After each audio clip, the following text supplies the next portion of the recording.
अस्सलाम वालेकुम guys. Physics के नेक्स्ट प्रॉब्लम की तरफ चलते हैं। वेक्टर्स एंड इक्विलिब्रियम से रिलेटेड हम लोग प्रॉब्लम्स कर रहे हैं। सो नेक्स्ट जो प्रॉब्लम है बहुत ही इंटरेस्टिंग है और आपके जो फाइनल बोर्ड के जो एग्जाम्स हैं उनके पॉइंट ऑफ व्यू से इंपॉर्टेंट भी है।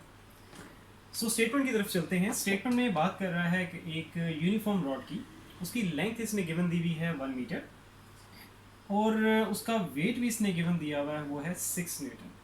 मैं स्टेटमेंट तो रीड आउट करता हूँ, साथ साथ फिगर भी ड्रॉ कर लेते हैं। एक यूनिफॉर्म रॉड की बात कर रहे हैं।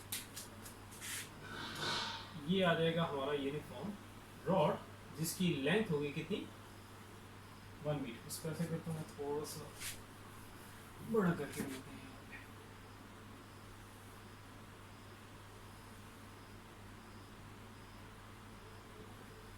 ठीक हो गया। इसकी जो लेंथ है वो है 1 मीटर।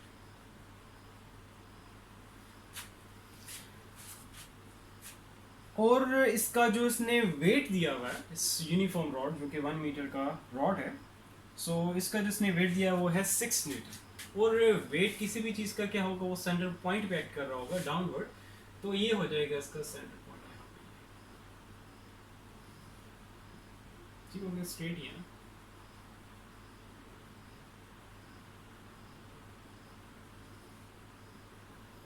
ये आ गया रॉड का वेट जो कि है 6 न्यूटन। आगे वो कहता है कि can be supported in a horizontal position, ये अभी हॉरिजेंटल पोजीशन पे है। और सपोर्ट जो उसको दे रहा है वो है on a sharp edge with the weight of, अच्छा शार्प एज जो है इसको सपोर्ट करेगा। और वो मैं ड्रॉ करता हूँ, लेकिन उससे पहले आगे देखते हैं। आगे वो कहता है कि शार्प एज पे इसको सपोर्ट दी गई है in horizontal position, means horizontal position पे ही रहेगा जैसे मैंने इसको अभी ड्रॉ किया हुआ है। कहता है कि with the weight of 10 Newton and 15 Newton suspended from its ends. अब कह रहा है कि इसके जो एंड्स हैं उधर जो इसने वेट्स दिए हुए हैं गिवन, वो कह रहा है कि इस एंड पे जो वेट सस्पेंड किया गया है वो है 10 न्यूटन। इसको मैं कह दूंगा W1, या इसको W1 कह दो, इसको W2 कह दो, ठीक है। और जो दूसरे एंड पे वेट इसने सस्पेंड किया हुआ है वो है 15 न्यूटन। इसको मैं W3 कह दूंगा, 15 न्यूटन। मैं जस्ट चेक कर लूँ कि मोबाइल वर्किंग में है। हाँ ठीक है, क्योंकि अक्सर ये होता है कि मैं वीडियो यहाँ बना रहा हूँ तो मोबाइल जो है वो ऑटो ऑफ हो जाता है, वीडियो रिकॉर्ड करना ऑफ कर देता है। May be some issues, heat issues भी हो सकते हैं मोबाइल की, तो इसीलिए मैं साथ साथ वो चेक करता रहता। अच्छा, ये तो हो गया कि इस यूनिफॉर्म रॉड जो कि 1 मीटर का रॉड है उसके एंड्स पे जो वेट सस्पेंड किया गया, एक एंड पे 10 न्यूटन और दूसरे एंड पे 15 न्यूटन। और ये जो वेट है W1 वो है इस यूनिफॉर्म रॉड 1 मीटर रॉड का वेट है जो कि 6 न्यूटन है। कहता है कि ये जो वेट सस्पेंड किए गए हैं फ्रॉम इट्स एंड्स। अच्छा, एक जो चीज़ पहले हम लोगों ने जो स्टेटमेंट में रीड आउट की थी, कह रहा था कि इस यूनिफॉर्म रॉड को सपोर्ट दी गई है इन अ हॉरिजेंटल, मतलब हॉरिजेंटल पोजीशन पे रहेगा। सपोर्ट दे रहा है वो क्या है, ऑन अ शार्प एज। तो कहता है कि एक शार्प एज जो होगा वो कह रहा है कि इस हॉरिजेंटल पोजीशन में इस रॉड को क्या कर रहा है, सपोर्ट करेगा। सस्पेंड तो नहीं, सपोर्ट करेगा, ठीक है, सपोर्ट इज प्रॉपर वर्ड है। तो यही कह रहा है, कहता है can be supported in a horizontal position on a sharp edge. अब ये जो शार्प एज है ये यहाँ पे, मैं शार्प एज सम हियर, इसको तो यहाँ पे गई है, ठीक है। ये आ गया है शार्प एज जिसने इस यूनिफॉर्म रॉड को जो कि 1 मीटर का रॉड है इसको सपोर्ट दिया हुआ। अब यहाँ पे वो क्वेश्चन आगे कर रहा है, कहता है कि what is the position of point of balance. तो कहता है कि अब ये जो सपोर्ट दी गई है ये एक ऐसी पोजीशन पे होना चाहिए, ये ऐसी पोजीशन पे है जिसकी हमें आगे फिर मोमेंट आर्म ये इसकी फाइंड आउट करनी होगी।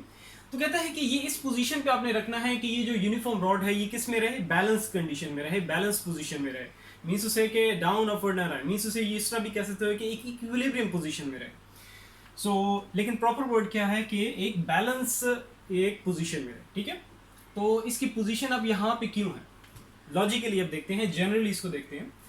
देखो, आप लोग पार्क्स वगैरह में अक्सर जाते हो तो वहाँ पे आप देखोगे कि इस तरह का एक बैलेंसिंग एक झूला होता है जिसमें कुछ बच्चे लाइट वेट अगर किड्स हैं वो अगर फॉर एग्जांपल इस एंड पे बैठ जाते हैं और कोई ज़रा हेल्दी है, ठीक है, वो यहाँ पे बैठ जाता है। मीन्स उसे एक बच्चा जिसका वेट कह रहे हो 10 न्यूटन है और दूसरा बच्चा जिसका वेट है 15 न्यूटन, इस तरह ले लेते हैं।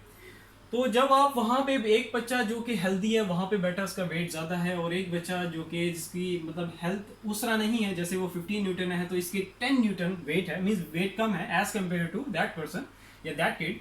तो अब क्या होगा कि अगर हम सेंटर में जैसे उसका सपोर्ट दी जाती है उस झूले को, तो क्या करेगा वो जो ये आपके पास ये जो यूनिफॉर्म रॉड है, ये क्या करेगा, ये उस तरफ जाएगा जहाँ पे, उस तरफ डाउनवर्ड जाएगा जहाँ पे वेट ज़्यादा होगा। तो मीन्स उसे किस तरफ चला जाएगा, उस तरफ चला जाएगा। अब देखो, अगर हमें एक ऐसा सिनेरियो मिल जाता है, वो कहता है कि वेट बेशक एक एंड पे 15 न्यूटन और दूसरे एंड पे 10 न्यूटन, मतलब एक एंड पे कम और दूसरे एंड पे ज़्यादा हो। अगर आपको कुछ इस तरह कह दे कि ये जो बीच वाली सपोर्ट है वो मूव कर सकते हो, जैसे यहाँ पे सपोर्ट ये जो सेंटर में नहीं है बिल्कुल, ये यहाँ पे मैंने करके ड्रॉ की है, क्योंकि हमें जो चीज़ फाइंड आउट करनी है वो है पॉइंट ऑफ बैलेंस। अब जो पॉइंट ऑफ बैलेंस है वो जितना 15, मतलब जो ज़्यादा वेट वाला जो भी वैल्यू, मतलब जो भी वेट है, अभी मैं किड्स की बात नहीं कर रहा, मैं जनरली बात कर रहा हूँ। तो जिस एंड पे वेट ज़्यादा होगा उस तरफ ये जो पॉइंट ऑफ सपोर्ट कह लो, ठीक है, जो कि पॉइंट ऑफ बैलेंस, उस पर हम बाद में बात करेंगे। तो अभी जो इस पॉइंट ने जिसने सपोर्ट दी है, तो ये जितना हैवियर वेट के पास होगा उतना ही इसको हम लोग बैलेंस कर सकते हैं, बैलेंस करने में आसानी होगी। क्योंकि यहाँ पे लाइट वेट है और यहाँ पे हैवियर वेट है, तो जो पॉइंट ऑफ सपोर्ट है वो कितना होना चाहिए, वो हैवियर वेट की तरफ होना चाहिए। ऐसा क्यों, इसको देख लेते हैं। देखो, जब आपके पास ये आपके पास रॉड है, एक वेट आपके पास यहाँ पे लगा हुआ है, दूसरा वेट आपके पास यहाँ पे लगा हुआ है। अब ज़ाहिर बात है कि अगर इधर लाइटर वेट है, इधर हैवियर वेट है, तो इसमें क्या आएगा, अगर हम सेंटर में इसको पॉइंट ऑफ सपोर्ट रखेंगे तो ये किस तरफ मूव करेगा, उस तरफ मूव करेगा, मीन्स इसमें टर्निंग आएगी।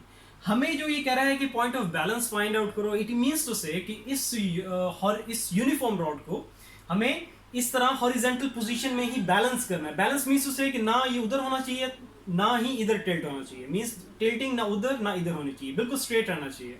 तो इसकी वजह से क्योंकि हैवियर वेट इधर है तो पॉइंट ऑफ बैलेंस हमारा क्या होगा, हैवियर वेट के पास होगा। अब ऐसा क्यों, देखो ये जो पॉइंट ऑफ बैलेंस मैंने यहाँ पे रखा हुआ है, इसलिए रखा हुआ है ताकि हम ये जो मोमेंट आर्म है, देखो ये तो हो गया पॉइंट ऑफ रोटेशन, और ये जो हमारे पास है ये है पॉइंट ऑफ फोर्स। ये इसका मैं कॉन्सेप्ट क्लियर करने के लिए इस पर ज़्यादा टाइम लगा रहा हूँ, ठीक है। एक दफ़ा कॉन्सेप्ट क्लियर हो गया तो जिस तरह का भी आपके पास प्रॉब्लम आ जाए, कोई भी सिनेरियो या कोई भी फिगर दे दे, आप लोग आसानी से कर लोगे, ठीक है। अच्छा, ये हो गया एक पॉइंट ऑफ फोर्स, ये रहा। दूसरा पॉइंट ऑफ फोर्स आपके पास ये रहा, और ये आपके पास क्या है, पॉइंट ऑफ रोटेशन। अब यहाँ पे ये भी पॉइंट ऑफ फोर्स है, लेकिन इस पे बाद में बात करेंगे, ठीक है। अभी हम लोग ये जो बोथ एंड्स पे, ये जो इनके एंड्स पे जो वेट्स हैं सस्पेंड किए गए हैं, इससे रिलेटेड मैं बात कर रहा हूँ। तो अब यहाँ पे देखो कि ये आपके पास पॉइंट ऑफ रोटेशन है। अब मीन्स टू से कि हमें इस यूनिफॉर्म रॉड को बैलेंस रखने के लिए क्या करना होगा, इसमें जो टर्निंग आ रही है कि राइट साइड टिल्ट हो रहा है या राइट साइड डाउनवर्ड जा रहा है या लेफ्ट साइड डाउनवर्ड जा रहा है, हमें इस चीज़ को स्टॉप करना है। इस चीज़ को स्टॉप करना मीन्स इस चीज़ को हमें बैलेंस करने के लिए फिर हमें क्या करना होगा कि जो पॉइंट ऑफ सपोर्ट है उसको हैवी वेट के पास रखना होगा, ठीक है। ये जो पॉइंट ऑफ सपोर्ट है जो कि मैंने यहाँ पे ड्रॉ किया हुआ है, ताकि हम लोग इसमें जो टर्निंग आ रही है, इस वेट की वजह से टर्निंग कहाँ पे आएगी, ये ओके एंटी क्लॉकवाइज या काउंटर क्लॉकवाइज आएगी, और इस यहाँ पे जो वेट है, इस वेट की वजह से टर्निंग जो आएगी वो किस तरह की आएगी, वो क्लॉकवाइज आएगी। तो हमें जो टर्निंग या कह लोगे जो टॉर्क इसमें प्रोड्यूस हो रहा है काउंटर क्लॉकवाइज, और ये जो टॉर्क प्रोड्यूस करेगा क्लॉकवाइज, इसको हमें इक्वल करना है। इक्वल करेंगे तभी हम कहेंगे ये आपके पास क्या है, ये जो आपका यूनिफॉर्म रॉड है वो किस में है, बैलेंस पोजीशन में आ चुका है, ठीक है। ना ये राइट साइड पे टिल्ट कर रहा है और ना ही ये लेफ्ट साइड पे टिल्ट कर रहा है। सो इस चीज को बैलेंस रखने के लिए हमें क्या करना होगा, देखो टॉर्क जनरली होता किस चीज के इक्वल है, वो होता है फोर्स इनटू मोमेंट आर्म। और मोमेंट आर्म आपके पास क्या होता है फर्दर, ये होता है पॉइंट ऑफ फोर्स और पॉइंट ऑफ रोटेशन के बीच में डिस्टेंस। अब देखो वेट यहाँ पे ज्यादा है, वेट क्या है आपके पास, एक डाउनवर्ड फोर्स है, ये भी आपके पास एक डाउनवर्ड फोर्स है। सो फोर्स की वैल्यू यहाँ पे कम है, तो हम लोग टॉर्क की वैल्यू को बैलेंस करने के लिए, अब देखो यहाँ पे मैं चलो लिख देता हूँ, ये आ गया 10, इसका जो पॉइंट ऑफ रोटेशन है आपका, पॉइंट ऑफ रोटेशन का ये जो मोमेंट आर्म है ये आपके पास हमें ज्यादा करना होगा, क्योंकि फोर्स को हमने कंपनसेट करना है। फोर्स की वैल्यू यहाँ कम है, फोर्स की वैल्यू यहाँ पे ज्यादा है। अब मोमेंट आर्म हमें यहाँ पे देखो कम मिलेगा और यहाँ पे मोमेंट आर्म ज्यादा होगा, तभी हम लोग ये जो दो टॉर्क्स हैं इनको बैलेंस कर सकेंगे। तो मीन्स से कि अब फोर्स को तो हम चेंज नहीं कर सकते जो वेट की फॉर्म में यहाँ पे है, हम लोग क्या है कि मोमेंट आर्म को कम ज्यादा करके ये जो टॉर्क की वैल्यू है इसको बैलेंस कर सकते हैं। तो ये सारा हमें काम करना है, ठीक है। ये इसका बैक एंड पे सिनेरियो था, बाकी प्रॉब्लम बहुत सिंपल सा है, इतना मुश्किल नहीं है। सो अब उसकी तरफ चलते हैं। अच्छा जी, अब इसमें हमारे पास जो डाउनवर्ड फोर्स है, डाउनवर्ड एक्टिंग फोर्स है, वो कौन सी है, W1, W2 एंड W3।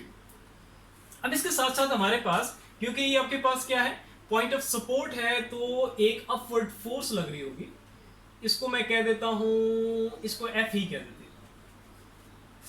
जो मैंने अभी सारा कुछ आपको ये चीज समझाने की कोशिश की, जो बेसिक्स थी, अगर आपको ये ऑलरेडी क्लियर है तो आप स्किप कर सकते हो, आपके पास फुल कंट्रोल है, ये मैं पहले भी बता चुका हूँ। मैं बिल्कुल बेसिक लेवल्स पे जाके सारा कुछ इसीलिए करवाता हूँ क्योंकि काफ़ी सारे स्टूडेंट्स हैं कि जिनके कॉन्सेप्ट, जिनकी बेस स्ट्रॉन्ग नहीं होती, तो इसीलिए मैं बहुत ज़्यादा डिटेलिंग में जाके एक चीज़ करवाता हूँ। सो आप लोगों को अगर क्लियर है तो आप स्किप करके आगे मूव कर सकते हो, ठीक है। अच्छा, यहाँ पे ये जो आपके पास क्या है, ये जो पॉइंट ऑफ सपोर्ट है, एक अपवर्ड फोर्स लगा रही होगी, ठीक है। वो क्या है, उसको मैंने किससे लेवल कर दिया है, F से। अच्छा, अब चलते हैं, सबसे पहले हम लोग हेल्प लेंगे फर्स्ट कंडीशन ऑफ इक्विलिब्रियम की, लेकिन उससे पहले यहाँ पे मोमेंट आर्म्स जो है उसको मैं थोड़ा सा यहाँ पे इनकी वैल्यूज जो है यहाँ पे मेंशन कर देता हूँ। ये सेंटर पॉइंट है इसका, ठीक है, इसको मैं कह देता हूँ ये C है, और इस पॉइंट को कह देता हूँ, जो पॉइंट ऑफ सपोर्ट है ये आ जाएगा हमारा D, और ये आ गया C। अच्छा, ये सेंटर पॉइंट है, यूनिफॉर्म रॉड की जो लेंथ है 1 मीटर है, तो ये आपके पास कितना हो जाएगा, 0.5 मीटर, और इसको थोड़ा सा साइड कर लेता हूँ, और यहां से लेके यहां तक आपके पास ये कितना हो जाएगा, 0.5 metre.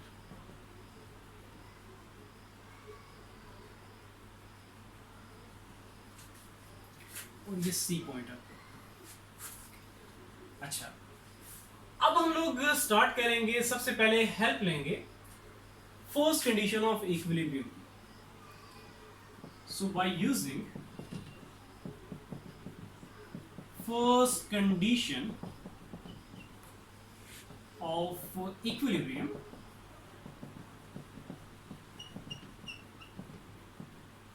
First condition of equilibrium क्या होगी, sum of all forces is equal to 0, और इसी को फर्दर मैं ओपन करूंगा तो क्या आ जाएगा, sum of all horizontal forces is equal to 0 and sum of all vertical forces is equal to 0। इसको मैं कह दूंगा इक्वेशन नंबर फर्स्ट, और इसको कह दूंगा इक्वेशन नंबर सेकंड। अब यहां पे आप देखोगे कि जिस तरह का सिनेरियो हमारे पास है, या जिस तरह की फिगर हमारे पास यहाँ पे है, इसमें हॉरिजेंटल फोर्सेस तो कोई भी नहीं है, मींस एक्स एक्सिस के अलावा कोई भी फोर्स नहीं लग रही, तो ये जो इक्वेशन फर्स्ट है ये तो यूजलेस है। हमारे पास वर्टिकल फोर्सेस हैं सारी, तो वर्टिकल फोर्सेस मींस अब मैं इक्वेशन 2 की हेल्प लूंगा। अच्छा, फर्स्ट कंडीशन ऑफ इक्विलिब्रियम में हम लोग फोर्सेस के साथ डील करते हैं, और इनके साथ जो साइंस मींस साइन कन्वेंशंस जो हैं वो आप क्या यूज करोगे, बहुत ही सिंपल है, ये मैं पहले भी आपको बता चुका हूं। Positive X axis, negative X axis, positive Y axis and negative Y axis. तो पॉजिटिव एक्स एक्सिस के अलावा कोई भी अगर आपके पास फोर्स लग रही होगी उसके साथ साइन क्या आएगा, पॉजिटिव। नेगेटिव एक्स एक्सिस के अलावा कोई भी फोर्स लग रही होगी उसके साथ क्या आएगा, साइन नेगेटिव। इसी तरह पॉजिटिव वाई एक्सिस के अलावा कोई भी फोर्स है उसके साथ साइन क्या आ जाएगा, पॉजिटिव। और इसी तरह नीचे अगर नेगेटिव वाई एक्सिस के अलावा अगर कोई फोर्स लग रही है उसके साथ साइन क्या आ जाएगा, नेगेटिव, ठीक है। तो नेगेटिव एक्सिस के अलावा कोई भी फोर्स लग रही है, चाहे वो एक्स एक्सिस हो या वाई एक्सिस हो, उनके साथ साइन नेगेटिव। और इसी तरह अगर पॉजिटिव एक्सिस या पॉजिटिव वाई एक्सिस के अलावा कोई फोर्स लग रही है उनके साथ साइंस क्या आ जाएंगे, पॉजिटिव आ जाएंगे। अच्छा, इस चीज को अब मैं फर्दर ओपन करने जा रहा हूं, इक्वेशन 2 की हेल्प ले रहा हूं, क्योंकि यहाँ पे सारी की सारी क्या है, वर्टिकल फोर्सेस हैं। अब वर्टिकल फोर्सेस कौन कौन सी हैं, स्टार्ट करते हैं यहां से ही स्टार्ट कर लेते हैं। W2, ठीक है, डाउनवर्ड फोर्स लग रही है, मींस नेगेटिव वाई एक्सिस के अलोंग फोर्स लग रही है, इसके साथ साइन क्या आ जाएगा, negative W2।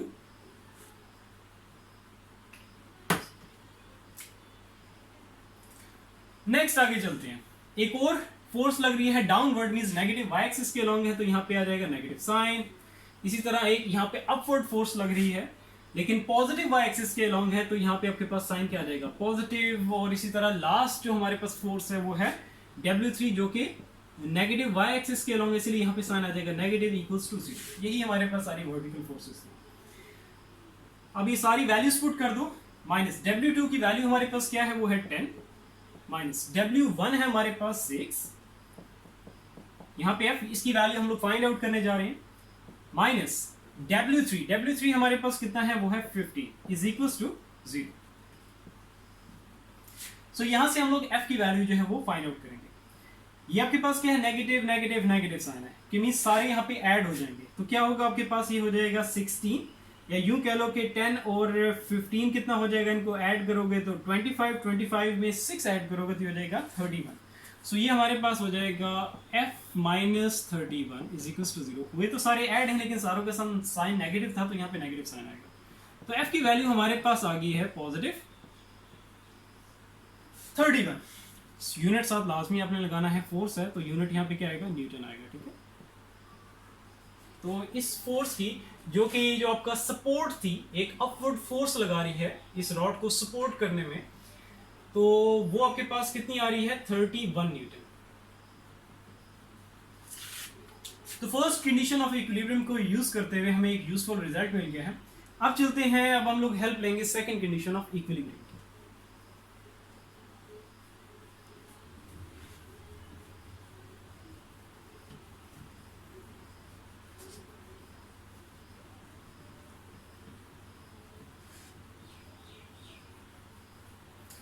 Second condition of equilibrium deal करता है टॉर्क्स के साथ।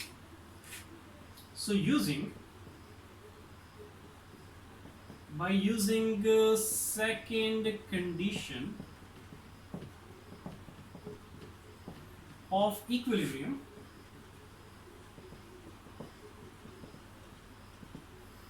क्या होगा, sum of all torques equals to 0। इसकी जो साइन कन्वेंशन है मैं यहीं पे सामने लिख देता हूं। अब torque, sum of all torques, इसमें कौन कौन सी टॉर्क्स आ जाएंगी, इसमें आ जाएगी clockwise torques, sum of all clockwise torques equals to 0, and sum of all counter clockwise. Counter clockwise means इसको आप एंटी क्लॉकवाइज भी कह सकते हो, ठीक है। Sum of all counter clockwise या sum of all anti clockwise torques equals to 0। अब इनके साथ साइन क्या आएंगे, जो क्लॉकवाइज टॉर्क्स आएंगी उनके साथ साइन आएगा हमारे पास नेगेटिव, और काउंटर क्लॉकवाइज के साथ साइन आएगा यहाँ पे पॉजिटिव। तो ये है इनकी साइन कन्वेंशन। अच्छा, इसको हम फर्दर एलिब्रेट करें, इसको ओपन करें, उससे पहले आपने क्या करना है कि पॉइंट ऑफ रोटेशन आपका जो भी बनेगा वो आपने डिसाइड कर लेना है, वो फिक्स कर लेना है, उसको यहाँ पे मेंशन भी करना है। तो पॉइंट ऑफ रोटेशन हमारा क्या है, ये जारी बात है, जो आपके पास एज शेप में ये जो सपोर्ट दे रहा है किसको, एक रॉड को, यूनिफॉर्म रॉड को, तो पॉइंट ऑफ रोटेशन हमारा ये होगा जो कि क्या है, D. So point of rotation हमारा है वो है डी। अच्छा, अब इसी पॉइंट के अराउंड सारी की सारी क्या होगी, मूवमेंट होगी। अब आपके पास ये जो फोर्सेस हैं इन्हीं को सामने रखते हुए अब हम लोग देखो एक्चुअली हमें करना क्या है कि आपके पास सी जो पॉइंट है, इसको अब जो मैं करने जा रहा हूं उसके बारे में आपको मैं बताता हूं, ठीक है। ये जो आपके पास डी और सी या सी डी के बीच में ये जो डिस्टेंस है, इसको मैं कह देता हूं एक्स, और इसको हम कह देते हैं, ये जो पॉइंट है ये क्या है हमारे पास डी। सो डी और बी के बीच में जो डिस्टेंस है वो, इसको मैं कह देता हूं ये हमारा क्या आगे वाई। हमें जो चीज जो यूजफुल है, जो कि चीज हमें फाइंड आउट करनी है वो है वाई की वैल्यू। क्योंकि देखो ये जो पॉइंट ऑफ सपोर्ट है ये हमने क्या कहा था, क्योंकि वेट आपके पास इस एंड पे ज्यादा है, तो इसको जितना जो भी हैवियर वेट होगा, जो हैवियर वेट वाली साइड होगी, तो ये जो पॉइंट ऑफ सपोर्ट है ये उसके उतना पास पास रखना है। तो ये कितना उसके पास रखना है, तो ये वैल्यू यूजफुल है, तो यही वैल्यू हमें फाइंड आउट करनी है, ठीक है। ये वैल्यू हमें हेल्प आउट करेगा, लेकिन ये हमें जो फाइनलाइज जो वैल्यू है, जो कि यूजफुल वैल्यू, वो हमारे पास y है, जिसकी लिए हम सारा काम कर रहे हैं। क्योंकि ये स्टार्ट में मैंने बता दिया था, अभी मैं वंस अगेन दोबारा से रिपीट कर देता हूँ कि जो हैवियर साइड होती है, जहाँ पे हैवियर वेट सस्पेंड किया जाता है, जिस साइड पे, जिस एंड पे, तो ये जो आपके पास सपोर्ट है, ये उसके पास उतनी ही पास होगी। अब ये कितनी पास होगी, ठीक है, तो जाहिर बात है यूजफुल वैल्यू हमारे पास ये बनती है, ना कि ये। तो हमें ये जो है वैल्यू फाइंड आउट करनी है। आई होप क्लियर हो गया होगा। सो अब चलते हैं y की वैल्यू फाइंड आउट करने के लिए। अब सारा आगे हम काम करेंगे। स्टार्ट करते हैं। पॉइंट ऑफ रोटेशन हमारे पास ये रहा, पॉइंट ऑफ फोर्स आपके पास ए सी, ये आपके पास डी, और आपके पास ये बी है। जारी बात है ये पॉइंट ऑफ फोर्स भी यही है और पॉइंट ऑफ रोटेशन भी यही है, तो जारी बात है मोमेंट आर्म तो हमें जीरो मिलेगा, तो वो तो वैसे ही जीरो हो जाएगा। अच्छा, स्टार्ट करते हैं यहां से, ए एंड से स्टार्ट करते हैं। अब ये देखो, पॉइंट ऑफ रोटेशन आपके पास ये रहा, पॉइंट ऑफ फोर्स ये रहा। अब ये जो पॉइंट ऑफ फोर्स है, ये आपके पास किस तरह की टॉर्क, किस तरह की टर्निंग इसमें लेके आएगा, इस रॉड में, वो आपके पास क्या स्टार्टिंग में मैंने बताया था, ये आपके पास कौन सी होगी, काउंटर क्लॉकवाइज या एंटी क्लॉकवाइज, इसमें टर्निंग लेके आएगा। तो यहां पे आ जाएगा टॉर्क, पॉइंट ऑफ फोर्स आपके पास ए है, मैं यहां पे ए लिख देता हूं। तो काउंटर क्लॉकवाइज टॉर्क, ये जो एंड है, ये आपके पास जो पॉइंट ऑफ फोर्स है, सो इसमें आपके पास क्या है कि इसमें जो काउंटर क्लॉकवाइज टॉर्क आएगा, और काउंटर क्लॉकवाइज टॉर्क की जो साइन कन्वेंशन है वो क्या है, पॉजिटिव। तो यहाँ पे इसको ऐसे ही छोड़ दो, स्टार्टिंग है, ठीक है, बाय डिफॉल्ट पॉजिटिव ही होगा। नेक्स्ट आगे चलते हैं। आगे आपके पास ये है कि जो पॉइंट ऑफ फोर्स है वो आपके पास क्या है, सी। पॉइंट ऑफ रोटेशन आपके पास ये रहा, पॉइंट ऑफ फोर्स सी। अब ये इसमें किस तरह का टर्निंग लेके आएगा, ये भी आपके पास किस तरह का आएगा, काउंटर क्लॉकवाइज, जस्ट लाइक जो पॉइंट ऑफ फोर्स ए था, तो इसके साथ साइन क्या जाएगा, पॉजिटिव। तो counter clockwise torque, sign convention आपके सामने है पॉजिटिव, पॉइंट ऑफ फोर्स क्या है, सी, तो यहां पे आ जाएगा सी। नेक्स्ट आगे चलते हैं। अब जो नेक्स्ट आपके पास पॉइंट ऑफ फोर्स है वो क्या है, डी। और ये आपके पास क्या है, देखो ये पॉइंट ऑफ फोर्स भी यही है और पॉइंट ऑफ रोटेशन भी यही है, तो आपके पास ये तो हो जाएगा जीरो। लिखने की जरूरत नहीं है, बस यहाँ पे इस तरीके से बेसिक मेंशन कर दो, या ऐसा करो कि इस तरीके से, टर्निंग तो वैसे जीरो है, ठीक है, तो इट्स बेटर कि आप इसको यहाँ पे छोड़ दो ब्लैंक, या इस तरह जीरो लिख दो। जो चेक करने वाला होगा वो समझ जाएगा कि जब आप इस पॉइंट पे आए हो तो इसमें क्या है, टर्निंग जीरो है। इट इज जस्ट बिकॉज आप लोगों ने यहाँ पे इसको जीरो कर दिया, ठीक है। आप इसको ऐसे भी छोड़ सकते हो, नो इश्यू, ठीक है। सो इट्स बेटर इसको छोड़ दो, इट्स यूजलेस, लिखना जरूरी नहीं है इसको। अच्छा, नेक्स्ट जो हमारा जो पॉइंट ऑफ फोर्स है वो क्या है, आपके पास बी है। और इस पॉइंट ऑफ फोर्स की वजह से आपके पास जो टर्निंग आएगी, जो टॉर्क प्रोड्यूस होगा इस यूनिफॉर्म रॉड में, वो किस तरह का होगा, क्लॉकवाइज। जब क्लॉकवाइज की हम बात करेंगे तो साइन कन्वेंशन क्या है, नेगेटिव, नेगेटिव साइन आ जाएगा उसके साथ, इक्वल्स टू जीरो। बस यही थे हमारे पास जो कि आपके सामने आ गए, जो कि टर्निंग इस यूनिफॉर्म रॉड में ला सकती है। अच्छा, अब इसको फर्दर एलैबोरेट करते हैं, फर्दर ओपन करते हैं। अब टॉर्क, पॉइंट ऑफ फोर्स आपके पास क्या है, ए। अब हमें फोर्स और मोमेंट आर्म की जरूरत पड़ेगी। तो फोर्स, पॉइंट ऑफ फोर्स ए है, तो फोर्स हमारे पास क्या लग रही है, वो है W2 इनटू मोमेंट आर्म क्या होगा, वो होगा पॉइंट ऑफ फोर्स और पॉइंट ऑफ रोटेशन के बीच में डिस्टेंस, तो वो हमारे पास क्या आ जाएगा, AD।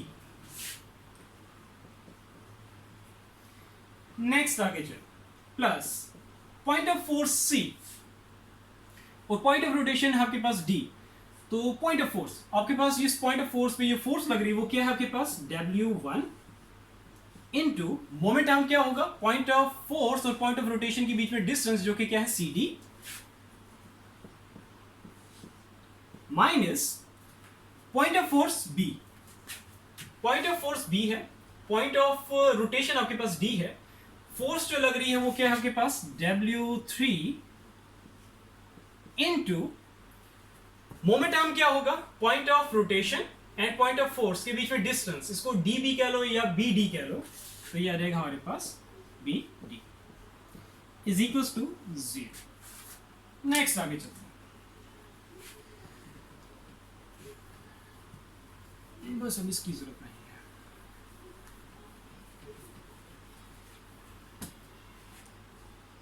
जो भी वैल्यूज गिवन इसने दी हुई हैं वो वैल्यूज इंसर्ट कर दो। W2 क्या है आपके पास, उसकी वैल्यू 10 इनटू AD आपके पास क्या होगा, AD होगा आपके पास AC प्लस CD। तो AC मैं यहाँ पे चलो पहले लिख देता हूँ, ठीक है। AD को मैं फर्दर ओपन कर रहा हूं, तो AD आपके पास क्या हो जाएगा, AC plus CD plus W1 हमारे पास क्या है, वो है 6 न्यूटन, यहाँ पे 6 आ जाएगा, मल्टीप्लाई बाय CD आपके पास क्या है, वो है X, तो यहाँ पे आ जाएगा X माइनस W3 हमारे पास कितना है 15 इनटू BD आपके पास क्या है, वो है आपके पास Y, तो यहाँ पे आ जाएगा Y is equals to 0। 10 into AC आपके पास क्या है, वो है हमारे पास 0.5। अच्छा, इसको यहाँ पे एक आपने काम करना है, लाजमी इस तरीके से करना है, क्योंकि अगर यहाँ पे ब्रैकेट इस तरह नहीं लगाओगे तो फिर गड़बड़ हो जाएगी, ठीक है। तो ये 10 सिर्फ इससे मल्टीप्लाई नहीं हो रहा, ये सारे से मल्टीप्लाई हो रहा है। ये ब्रैकेट्स का यूज इसलिए मैं कहता हूँ वो ध्यान रखा गया, ठीक है। सो AC की जगह क्या आ गया हमारे पास 0.5 और CD आपके पास क्या आ जाएगा, वो है X इंटू X प्लस ये आपके पास हो जाएगा 6X minus 15Y is equals to 0। अब 10 को इससे भी मल्टीप्लाई करो और इससे भी मल्टीप्लाई करना है, तो इससे जब 10 को 0.5 से मल्टीप्लाई करोगे तो हो जाएगा 5 इंटू नेक्स्ट, सॉरी यहाँ पे क्रॉस नहीं आएगा, यहाँ plus sign, sorry for that. इसको पहले इससे मल्टीप्लाई किया और इसको अब इससे मल्टीप्लाई करोगे, मींस 10 को x से करोगे तो हो जाएगा 10x, और ये आपके पास आ जाएगा, इसको अभी एज इट इज रहने दो, सिंप्लीफिकेशन इसकी नहीं कर सकते आगे फर्दर।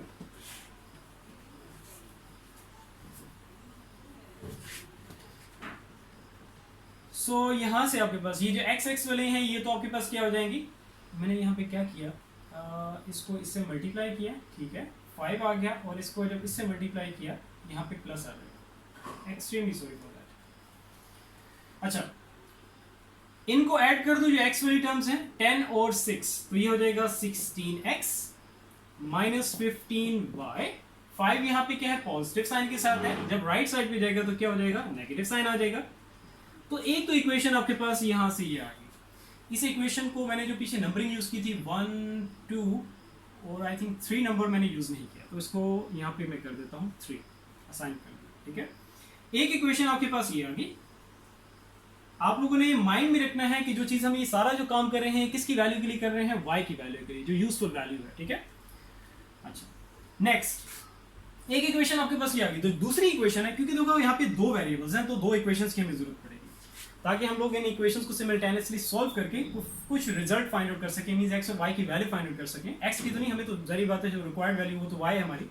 अच्छा, अब दूसरी इक्वेशन कैसे आएगी, बहुत ही सिंपल है दूसरी इक्वेशन, कि यहां से आपके पास जो CB है, ठीक है, BC कह लो या CB कह लो, ये आपके पास किसके इक्वल है, 0.5 की इक्वल है, इसकी जो लेंथ है, ठीक है, 0.5।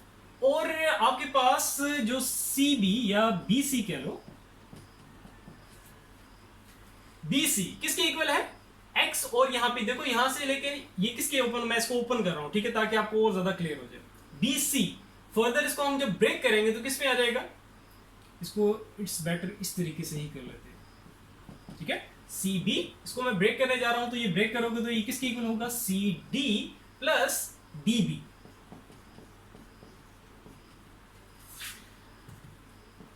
अब CB ये तो हमारे पास है, वो कितना है 0.5, CD हमारे पास क्या है, वो है X प्लस, और DB हमारे पास क्या है, वो है Y की इक्वल। तो यहां से हमारे पास एक और इक्वेशन आ गई, X plus Y is equals to 0.5। इसको मैं यहां पे लेवल कर देता हूं इक्वेशन नंबर 4 करके।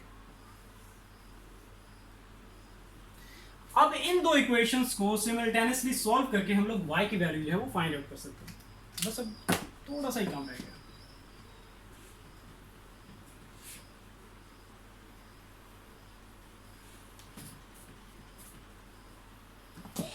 सिंपली आपने क्या, क्योंकि हमें y की वैल्यू चाहिए तो x को एलिमिनेट करेंगे। x को एलिमिनेट करने के लिए हम क्या करेंगे, यहाँ पे देखो 16 है, तो इस इक्वेशन को बोथ साइड हम 16 से मल्टीप्लाई कर देंगे और फिर इनको आपस में क्या कर देंगे, सबट्रैक्ट कर देंगे। सो मैं यहाँ पे करने जा रहा हूँ multiplying 6 both sides to equation में ही to equation 4th. तो equation 4th will become, वो हमारे पास क्या आ जाएगी, सॉरी 16, 6 नहीं 16, क्या आ जाएगा 16x plus 16y is equals to 16 को मल्टीप्लाई करो 0.5 से, मीन्स डिवाइड बाई 2 करोगे तो ये आपके पास कितना आ जाएगा 8 आ जाएगा, ठीक है। 0.5 क्या है 1/2 है, तो 16/2 आपके पास क्या आ जाएगा 8 आ जाएगा। तो ये हमारे पास इक्वेशन आ गई, ठीक है। जो इक्वेशन 4 थी नाउ बिकम दिस वन, ठीक है। सो इसको मैं कह देता हूँ इक्वेशन नंबर 5th लेवल कर देता हूँ। अब आपने क्या करना है, ये जो इक्वेशन 5th है इसको और इस इक्वेशन को आपस में क्या करना है, सब्ट्रैक्ट करोगे तो क्या हो जाएगा, आपका जो x है वो एलिमिनेट हो जाएगा। सो मैं करने जा रहा हूँ equation 5th minus equation 3rd, we get क्या, देख लेते हैं इसको मैं साइड पे कर लेता हूँ।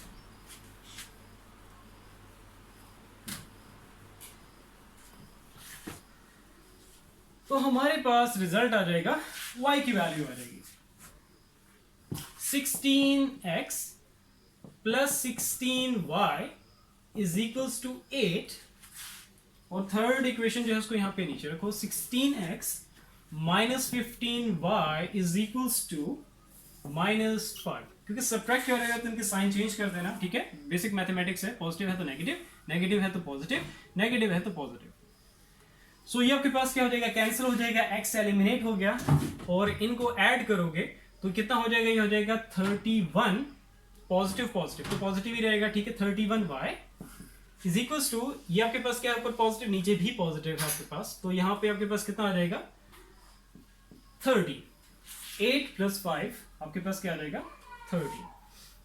y को यहीं पे रहने दो, 31 यहाँ पे मल्टीप्लायर है, इसको लेके जाएंगे हम लोग राइट साइड पे, तो 13 से हो जाएगा डिवाइड, तो यहां से हमारे पास y की वैल्यू आ जाएगी 13 डिवाइडेड बाय 31, और रिजल्ट हमारे पास आ जाएगा 0.419, ठीक है। और इसी को, ये जो y की वैल्यू हमारे पास आ चुकी है, इसका अब यूनिट क्या होगा, यूनिट आपको यहीं पे जो गिवन डेटा, जो गिवन इसने इंफॉर्मेशन दी हुई थी कि यूनिफॉर्म रॉड की इसने जो लेंथ दी हुई थी उसके साथ जो इसने यूनिट यूज किया था मीटर का, तो वही यूनिट आपने इसके साथ लगाना है, क्योंकि y आपके पास क्या है, मोमेंट आर्म एक लेंथ है, ठीक है। सो इसके साथ यूनिट क्या आएगा, मीटर, यूनिट लाजमी आप लोगों ने लगाना है। सो इस वैल्यू को, ये जो y की वैल्यू है, इसको आप अप्रोक्सीमेट भी करके लिख सकते हो। सो इसको अगर मैं अप्रोक्सीमेट करता हूं तो ये हमारे पास कितना आ जाएगा 0.42 मीटर्स। इसको आप ऐसे भी लिख दो, ये भी ठीक है, अप्रोक्सीमेट करके लिखना चाहते हो तो अप्रोक्सीमेट करके भी आप लिख सकते हो इस तरीके से। सो आई होप क्लियर होगा। स्टिल अगर कहीं पे भी कंफ्यूजन है किसी भी तरह की तो नीचे कमेंट सेक्शन में कमेंट करके आप पूछ सकते हो एनी टाइम। मैंने पूरी कोशिश की है कि कोई भी ऐसी चीज़ ना छोड़ो कि जो कि आपको कंफ्यूज कर सके या आप लोगों के लिए, आप लोगों को प्रॉब्लम फेस करना पड़े। और मैंने इस तरीके से कराया है कि अगर इस तरह की प्रॉब्लम अगर कोई और आ जाए, रॉड से रिलेटेड या इक्विलिब्रियम से रिलेटेड कोई भी प्रॉब्लम आ जाए, तो आप लोग इजीली उसको सॉल्व कर सकें। सो मेरी पूरी कोशिश होती है कि जब भी मैं कोई प्रॉब्लम करूँ तो ऐसे कराऊँ ताकि आप लोग ऐसे जनरलाइज तरीके से कराऊँ ताकि आप लोगों के कॉन्सेप्ट्स जो है वो स्ट्रॉन्ग हो, ताकि आप लोग फर्दर जो है और भी प्रॉब्लम्स, किसी तरह की भी प्रॉब्लम आ जाए उस टॉपिक से रिलेटेड या उस न्यूमेरिकल से रिलेटेड, तो आप लोग आसानी से कर सको। सो मेरी पूरी कोशिश है और आगे भी इस तरह मैं करवाता रहूँगा। और आप लोगों के अगर कॉन्सेप्ट्स, वेरी बात है, सारे बिलो एवरेज नहीं हैं, आप लोग जो ब्रिलियंट स्टूडेंट्स हैं जिनके ऑलरेडी कॉन्सेप्ट्स काफ़ी स्ट्रॉन्ग हैं, उन्हें जस्ट वैल्यूज़ या कैलकुलेशन से मतलब है, तो आप लोगों के पास फुल कंट्रोल है। ये मैं पहले भी आपको कई बार बता चुका हूँ। आप लोग जो चीज़ ऑलरेडी आपको क्लियर है उसको स्किप करके आगे मूव कर सकते हो, ठीक है। सो इंशाल्लाह ताला फिर नेक्स्ट वीडियो में मिलते हैं। अपना बहुत सारा ख्याल रखो। अल्लाह हाफिज़।